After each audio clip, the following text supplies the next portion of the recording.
Problems అని అంటే bloating దగ్గర నుండి అసిడిటీ ఎక్కువగా వెళ్తున్నాయి. ఆ ప్రాబ్లమ్స్ ఎక్స్ట్రీమ్ గ్యాస్ట్రైటిస్ అవన్నీ కూడా వస్తుంటాయి కదా. దాంతోపాటు కాన్స్టిపేషన్, అంటే ఎప్పుడు పడితే అప్పుడు తింటున్నాము, ఏది పడితే అది తింటున్నాము, ఎక్కడ పడితే అక్కడ తింటున్నాము.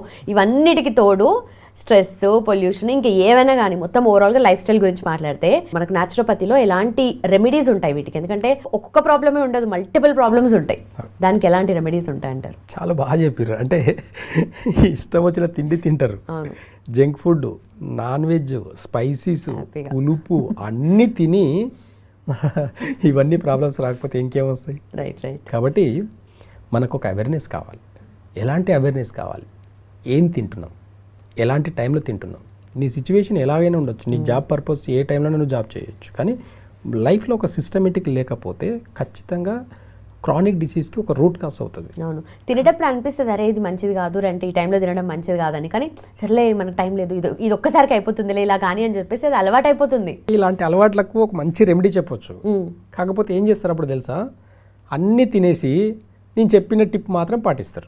సిస్టమ్ని ఫాలో కాకుండా సిస్టమ్కి అన్నీ చేసేసి ఏదైనా మీకు డే మార్నింగ్ నుంచి పట్టుకొని ఏదైనా తినండి, ఈవినింగ్ అయ్యేసరికి ఒక చిన్న టిప్ చెప్తా, లాస్ట్కి చెప్తా. అది కాబట్టి ఏం చేస్తారంటే అన్ని తినేసి ఏదో చెప్పారు కదా, ఇదేదో టెక్నిక్ బాగుంది కదా, అన్ని తినొచ్చు, లాస్ట్కి పని చేయొచ్చు అని చెప్పేసి చేస్తారు. కానీ లైఫ్లో ఒక సిస్టమేటిక్ లేకపోతే ఖచ్చితంగా దాని ఎఫెక్ట్ అనేది బాడీకి ఖచ్చితంగా తీసుకోవాల్సి వస్తుంది. కాబట్టి లైఫ్లో ఒక సిస్టమేటిక్ రావాలి. ఎలాంటి ఫుడ్ తింటున్నాం, ఏ టైంలో తింటున్నాం, ఎందుకు తింటున్నాం, క్రేవింగ్కి తింటున్నామా, టేస్ట్కి తింటున్నామా, హెల్త్ కోసం తింటున్నామా, నువ్వు సంపాదించేది, నువ్వు జాబ్ చేసేది, నీ ఫ్యామిలీ, ఇవన్నీ దేనికోసం?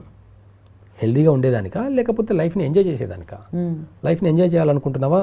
హెల్త్ని గాలికి వదిలేసి మీ ఇష్టం వచ్చిన పని, మీ ఇష్టం వచ్చిన ఫుడ్ని తినేసి 4 రోజులు బతకండి, సరిపోతుంది. మీరు సంపాదించేది రేపటి నాడు ఈ హాస్పిటల్ బిల్స్ కూడా సరిపోవు. ఈ రోజుల్లో అందరూ ప్రాబ్లం ఫేస్ చేసేది ఎక్కడ? కష్టపడి సంపాదిస్తున్నామని చెప్తున్నారు, నా హార్డ్ వర్క్ చేస్తానంటారు, నైట్ డ్యూటీ చేస్తున్నాను నేను అది అంటారు. నీ హెల్త్ పాడు చేసుకుని నువ్వు ఎంత సంపాదిస్తే కూడా ఏం లాభం? కాబట్టి కాన్షియస్గా తినండి. పెద్దలు టైంకి తినమని చెప్పారు. ఏ టైంకి తినమని చెప్పారు అడిగారా ఎప్పుడన్నా? అడగలేదు.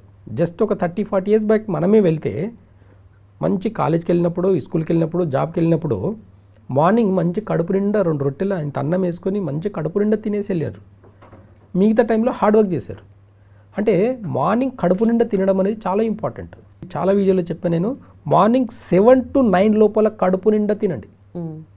ఎందుకంటే డే టైం అంతా బయట టెంపరేచర్ ఎక్కువ ఉంటుందండి, మన జఠరాగ్ని కూడా చాలా యాక్టివేట్గా ఉంటుంది. ఎంత హెవీ ఫుడ్ తిన్నా ఈజీగా డైజెషన్ అవుతుంది. డైజెషన్ సిస్టంలో ప్రాబ్లం వచ్చినప్పుడు మీరు చెప్పిన గ్యాస్ట్రిక్ ప్రాబ్లమ్స్, కాన్స్టిపేషన్ ప్రాబ్లమ్స్, అన్నీ కూడా వస్తాయి. క్రానిక్ డిసీజ్ అన్నీ రావడానికి ఫస్ట్ మన డైజెషన్ సిస్టమ్.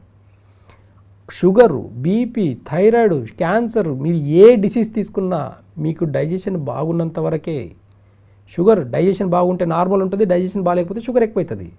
అందుకే ఇప్పటిదాకా మెడిసిన్స్ రాలే. మెడిసిన్స్ అంతా షుగర్కి మెడిసిన్స్ ఎక్కడ ఆలోచన చేశారంటే ప్యాంక్రియాస్ బాగాలేదు అందుకే షుగర్ ఎక్కువైంది. ప్యాంక్రియాస్ ఎందుకు బాగవట్లేదు, ఎందుకు అంత ఓవర్లోడ్ అవుతుంది, ఎందుకు ఇన్సులిన్ని ప్రొడ్యూస్ చేయట్లేదు అనేది ఒక్కసారి ఆలోచించారా?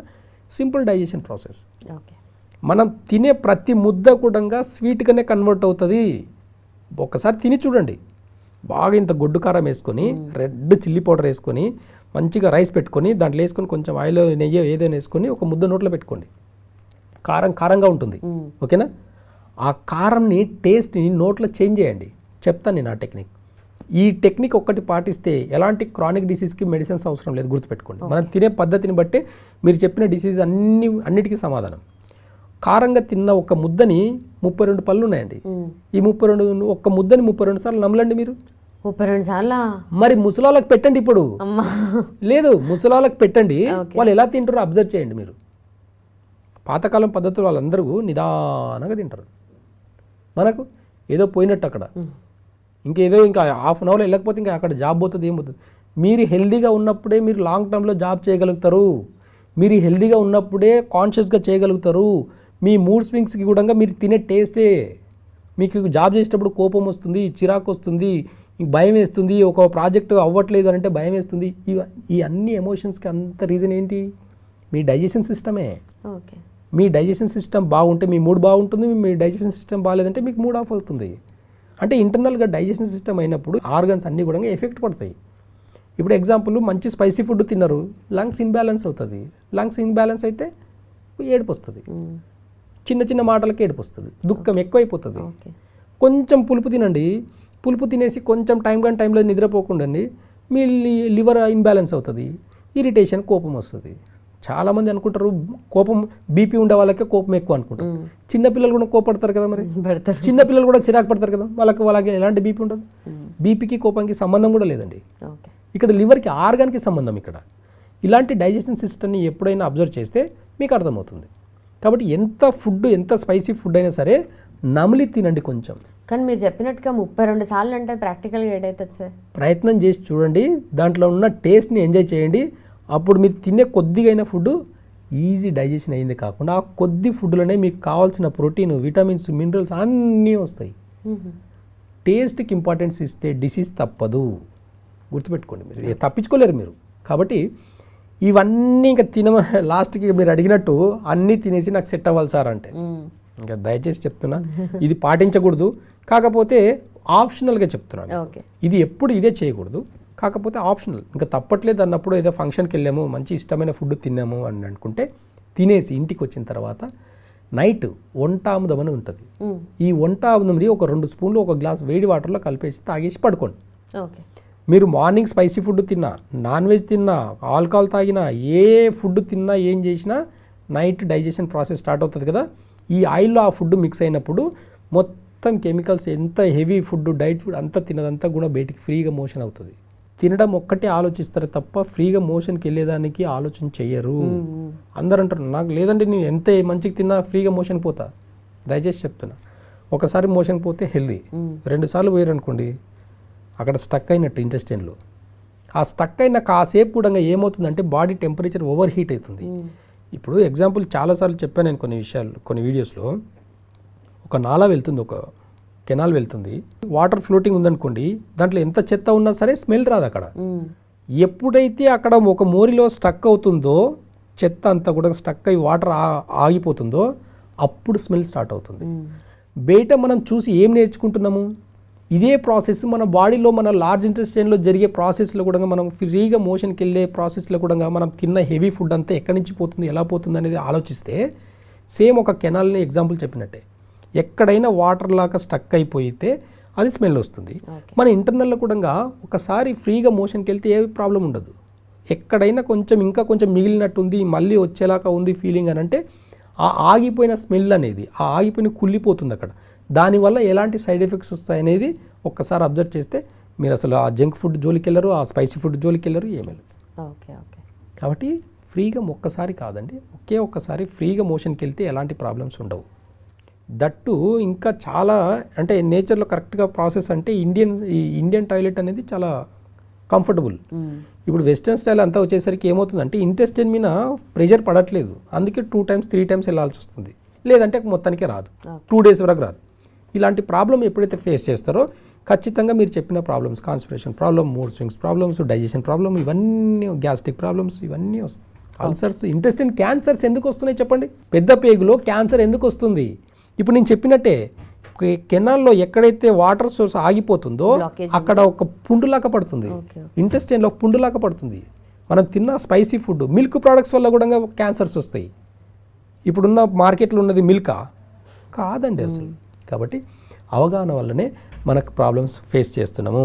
ఈ అవగాహన ఎప్పుడైతే మనకు వస్తుందో ఆటోమేటిక్గా మనము హెల్దీగా ఉండేదానికి ఆప్షన్. కాబట్టి ఎంత ఫుడ్ తిన్నా, అంటే జంక్ ఫుడ్ తిన్నా, ఎలాంటి ఫుడ్ తిన్నా ఒక 2 స్పూన్ల ఆముదం కలుపుకొని తాగితే మొత్తం ఇంటెస్టైన్ మొత్తం వాష్ అవుతుంది. ఇంటర్నల్ ఆర్గన్స్ అన్నీ కూడా చాలా యాక్టివ్గా పనిచేస్తాయి.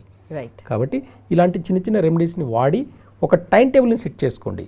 నేచర్ ఏం చెప్పింది ఒకసారి ఆలోచించండి, మన పెద్దవాళ్ళు ఏం చెప్పారు, ఎందుకు వాళ్ళు నిదానంగా తింటున్నారు, ఇవన్నీ ఒకసారి ఆలోచిస్తే చాలా హెల్దీగా ఉండొచ్చు. ఎలాంటి క్రానిక్ డిసీజ్కి మెడిసిన్స్ కూడా వాడాల్సిన అవసరం కూడా రాదు.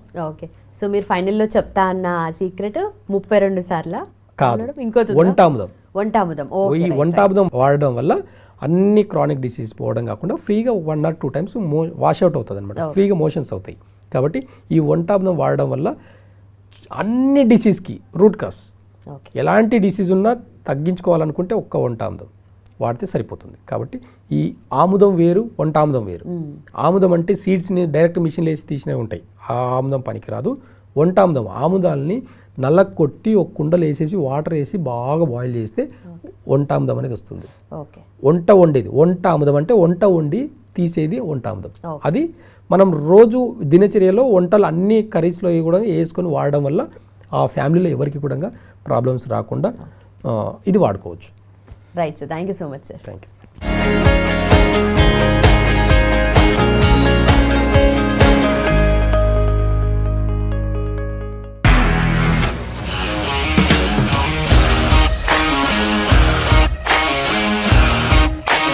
ఇండస్ట్రీలో కమిట్మెంట్ ఇష్యూస్ వస్తే నీకు కూడా వచ్చినట్టు? మార్నింగ్ తీసుకెళ్ళాడంటే కొట్టి పడేసాడు.